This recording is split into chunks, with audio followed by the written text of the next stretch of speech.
मेरे प्यारे दोस्तों, नो पॉलिटिक्स प्लीज में आपका स्वागत है। दोस्तों, आज की शुरुआत हम महाभारत के एक प्रसंग से करना चाहेंगे। जी हाँ, वो इसलिए क्योंकि राजनीति बहुत निर्मम होती है। राजनीति में कोई भी किसी का दोस्त नहीं होता और कोई भी किसी का दुश्मन नहीं होता। कोई भी परमानेंसी नहीं होती है राजनीति में। राजनीति सिर्फ जीतने का नाम है। राजनीति में विरोधी किसी को किसी भी तरह से नीचा दिखाने की कोशिश करते हैं और जो राजनीति को राजनीति की तरह लेता है वही इस खेल में विजेता होता है। तो दोस्तों, पहले प्रसंग है महाभारत का।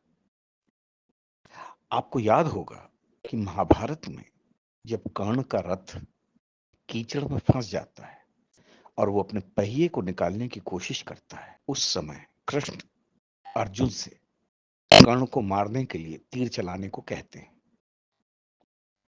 कर्ण अपने रथ का पहिया निकाल रहा होता है और जब कृष्ण उसको मारने के लिए अर्जुन को ललकारते हैं तो अर्जुन सोच में पड़ जाते हैं। अर्जुन भगवान कृष्ण से कहते हैं, क्या कह रहे हो तुम? वो इस समय अपने रथ का पहिया निकाल रहा है। अगर ऐसे में मैं उस पर हमला करूंगा तो ये अनीति होगी, ये अधर्म होगा। भगवान कृष्ण ने अर्जुन की तरफ देखा और कहा, पार्थ, तुम भूल गए जब अभिमन्यु जमीन पर पड़ा था तब इसी कर्ण ने उसके सिर पर पैर रखकर उसको मारा था। क्या वो अनीति नहीं थी, धर्म नहीं था? तुम भूल गए कि जब द्रौपदी के भरी सभा में वस्त्र हरण हुए थे तब यही कर्ण वहां मौजूद था, अट्टहास कर रहा था। क्या ये अनीति नहीं थी, अधर्म नहीं था? फिर कृष्ण ने अर्जुन से एक बहुत बड़ी बात कही। उन्होंने कहा, हे पार्थ, धर्म और अधर्म के बीच में जब कभी लड़ाई अधार्मिक तरीके से लड़ी जाए, अनीति से लड़ी जाए, तो उसको आप धर्म से लड़कर कभी नहीं जीत सकते। अनीति का युद्ध अनीति से ही जीता जा सकता है। और इसके बाद आप सबको पता है कि अर्जुन ने कर्ण को उसकी सही गति पर पहुंचा दिया।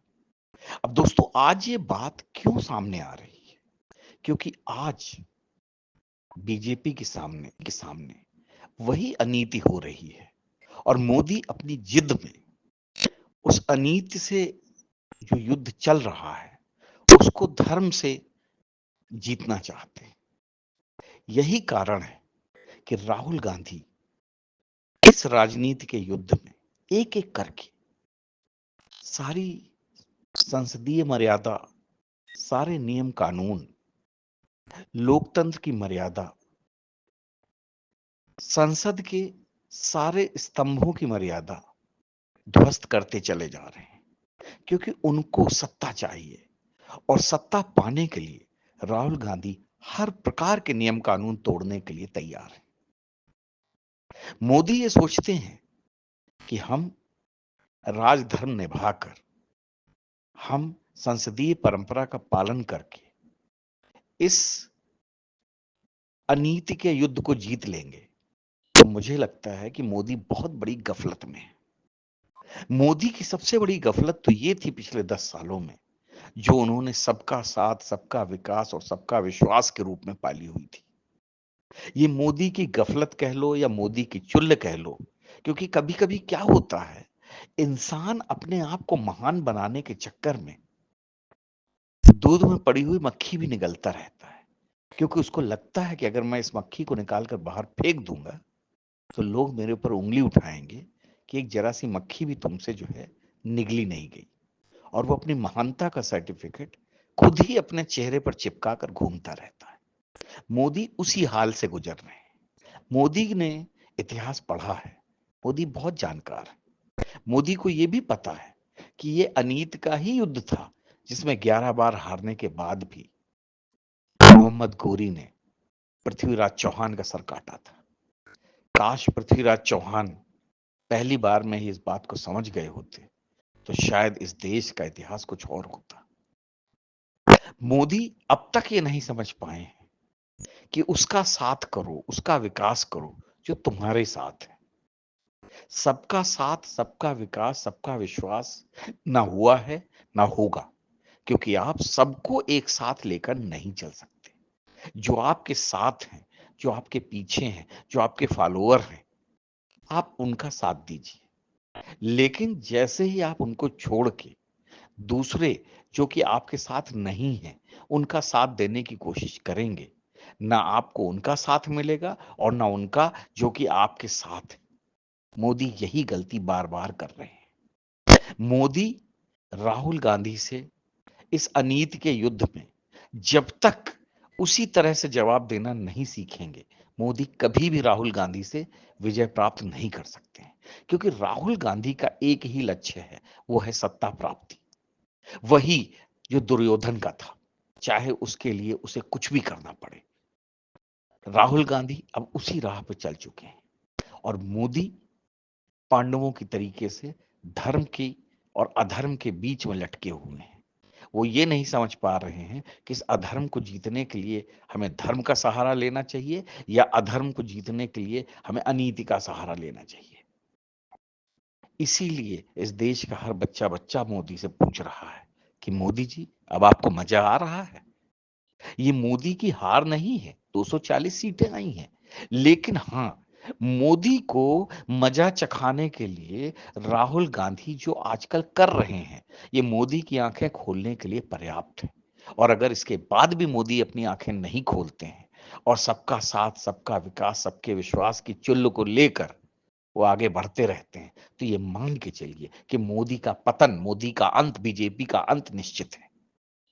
और एक बात याद रखिए, राहुल गांधी वो हस्ती हैं, राहुल गांधी उसी दुर्योधन की तरीके से आगे बढ़ रहे हैं कि अगर मौका मिला तो मोदी, अमित शाह या बीजेपी के एक-एक बंदे को वो जिस तरह से प्रताड़ित करेंगे, उसकी कल्पना मोदी कभी कर नहीं सकते।